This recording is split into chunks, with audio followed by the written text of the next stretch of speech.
எல்லாரும் தெரியும். வாட்டி நட்டாரதான் கண்டிப்பா வரும். ஏன்னா அது வந்து அந்த நாட்டுக்கு சரி கிடையாது. எதுவுமே சரி கிடையாது. என்ன தெரிஞ்சுக்கிறேன் ஒண்ணுமே கிடையாது.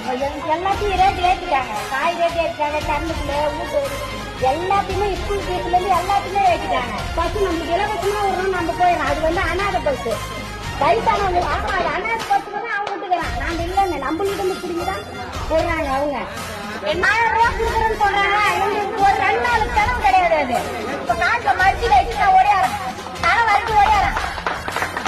அவங்களுக்கு காசு கொடுக்கறதுனால நாங்க வந்து மேக்கப் பண்ணிட்டு வீட்டுல வந்து டிவி பார்த்துட்டு கிடக்கலாம். போன நோண்டி கிடக்கல. விவசாயம் நாங்க பண்ற கஷ்டத்தை தான் அந்த காசு எடுத்துதான் அவங்க எங்களுக்கு அனுப்புறாங்க. அது வந்து லேடிஸ்க்கு வந்து உங்களுக்கு தெரிய மாட்டேங்குது. இந்த வருஷம் நம்ம எல்லாமே போட்டு ரத்தாளி ஜெயிக்க வச்சாலும் நம்மளுக்கு எல்லா பசங்களுக்கு சைக்கிளோ லேப்டாப்போ பேகோ எல்லாமே வந்தது. எல்லாமே ஜெயிலாட்டாங்க. இப்ப அந்த ஆட்சி போன உடனே எல்லாமே போயிடுச்சு. இன்னுமேட்டாவது நம்ம புத்திசாலித்தனமா ஈடுபட்டு நம்ம இந்த வாட்டி ஜெயிக்க வச்சோம்.